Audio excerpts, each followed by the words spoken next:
नमस्कार बंधुरा अर्पिता विलेजपुर থেকে সকলকে স্বাগত জানাই। আজকে আলুর মিক্স পরোটা বানিয়ে দেখাবো। আর এই পরোটাটা একদম নরম তুলতুলে হবে।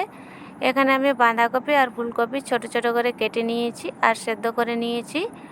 আলুটাকেও আমি কেটে নিয়েছি, কাটার পরে সেদ্ধ করে নিয়েছি।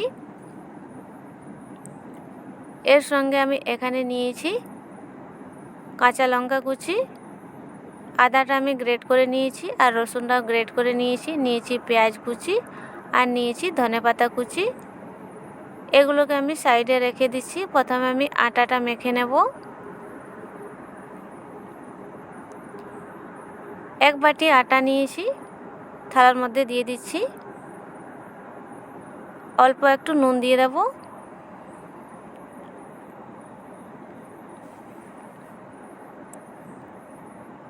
নুনটা মিশিয়ে নেব। নুনটা মিশিয়ে নিয়েছি, জল দিয়ে আটাটা মেখে নেব।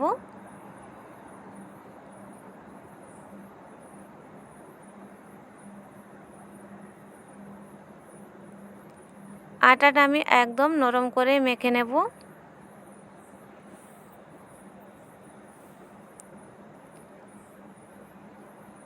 আটাটা মাখা হয়ে গেছে। এবার আমি 5 মিনিট মতো আটাটা রেখে দেব।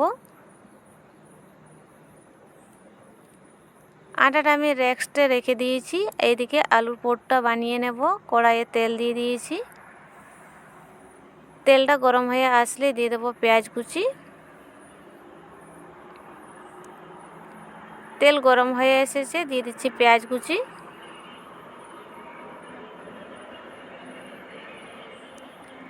পেঁয়াজটা ভেজে নেব। পেঁয়াজটা আমি একদম লাল করে ভাজবো না।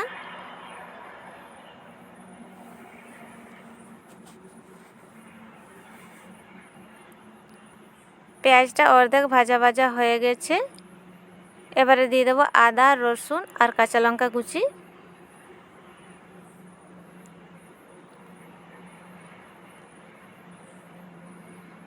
কাঁচা লঙ্কা কুচি দিয়ে দিচ্ছি। পেঁয়াজের সঙ্গে ভেজে নেব।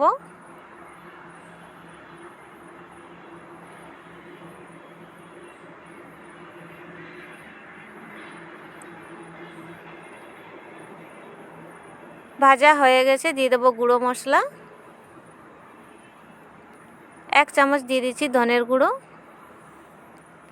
1 চামচ দিয়ে দিচ্ছি হলুদের গুঁড়ো। নাড়াচাড়া করে নেব।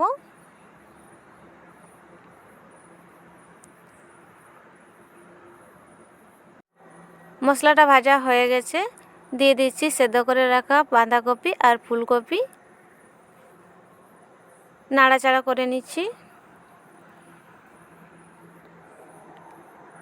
হালকা আঁচে ভেজে নিতে হবে, না হলে পুড়ে যাবে। এখানে আমি কোনো জল ব্যবহার করব না। আর এই খুন্তি দিয়ে একটু ফুলকপিগুলোকে ভেঙে ভেঙে নিচ্ছি।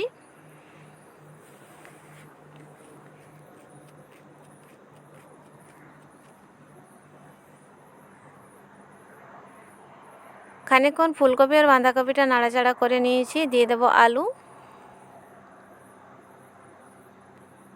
আলু দিয়ে দিচ্ছি। আলুটা হাতে করে একটু চটকে নিয়েছি। আলু, বাঁধাকপি আর ফুলকপিটা ভালো করে একসঙ্গে মিক্স করে নেব।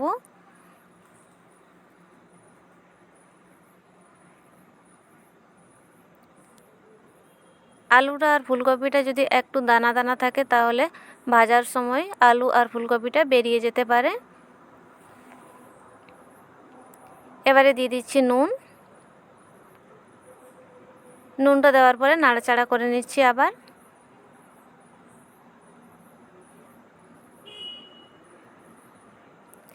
এই দেখুন একদম মিহি করে পুরটা বানিয়ে নিয়েছি। দিয়ে দিচ্ছি ধনেপাতা কুচি।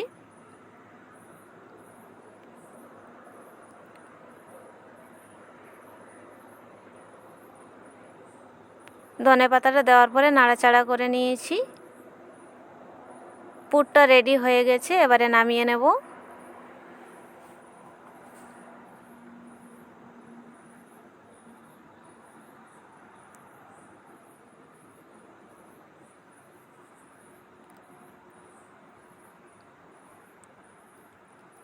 নামিয়ে নিচ্ছি।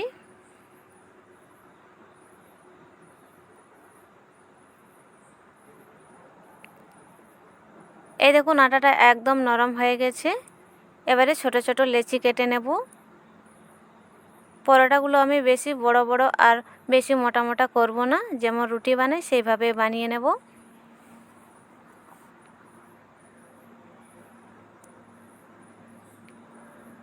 গোল করে নিয়েছি, এবারে বেলে নেব।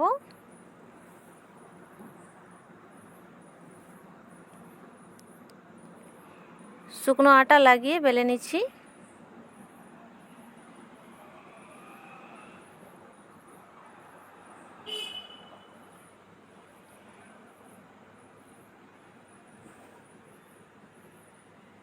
বেশি মোটা করে বেলবো না, রুটির মতো করেই বেলে নেব।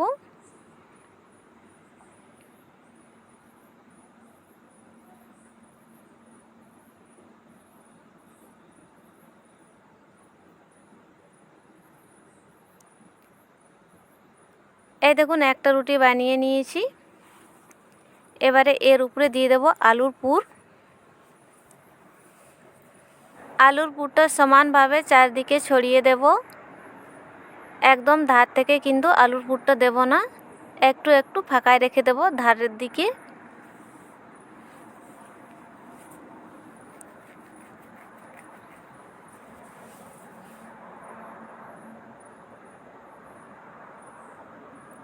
সমানভাবে আলুর পুরটা ছড়িয়ে দিয়েছি।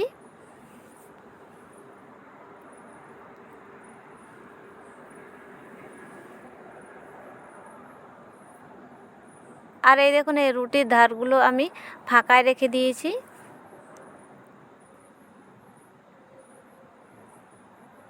একটু হাতে জল নিয়ে রুটির ধারে ধারে জল দিয়ে দেব।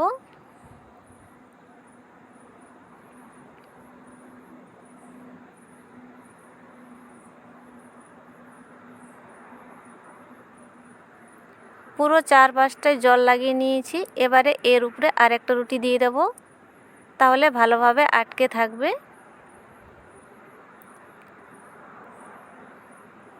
পরোটাটা ভাজার সময় খুলে যাবে না এইভাবে আটকে দিলে। রুটিটা একটু টেনে টেনে আটকে দিচ্ছি।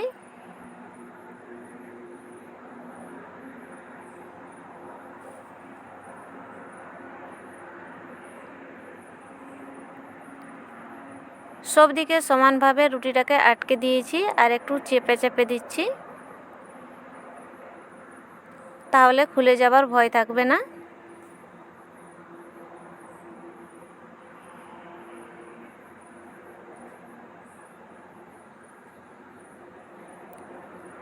এই দেখুন একটা পরোটা হয়ে গেছে। এরকমভাবে আমি সব পরোটাগুলো বানিয়ে নেব। চুলোতে একটা আমি তাওয়া বসিয়ে দিয়েছি, তাওয়াটা গরম হয়ে গেছে। পরোটাটা দিয়ে দিয়েছি। এই দেখুন একদিকটা ফুলে উঠছে, উল্টে দিচ্ছি। দিয়ে দিচ্ছি সাদা তেল।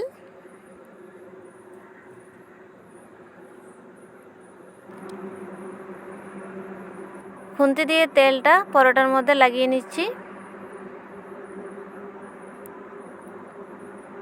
কয়েকবার উল্টে পাল্টে ভেজে নেব।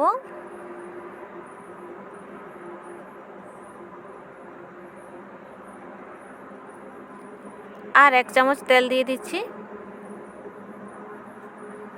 চুলোতে হালকা হালকা আঁচ দিয়ে পরোটাগুলো ভেজে নেব। একইভাবে আমি সব পরোটাগুলো ভেজে নেব। এই পরোটাটা হয়ে গেছে, এবারে নামিয়ে নেব। একটা প্লেটে নামিয়ে নিচ্ছি। সব পরোটাগুলো আমি ভেজে নিয়েছি। আর এই দেখুন পরোটাগুলো ধার থেকে খুলে যায়নি। পরোটাগুলো অনেক গরম আছে।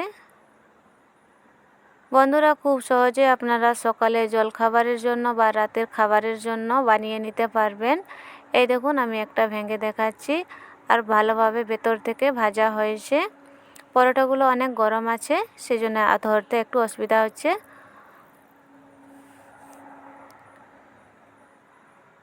আমার ভিডিওটি ভালো লাগলে লাইক করবেন, শেয়ার করবেন, আমার চ্যানেলটা সাবস্ক্রাইব করবেন। দেখা হবে অন্য কোনো ভিডিওতে। ভালো থাকবেন।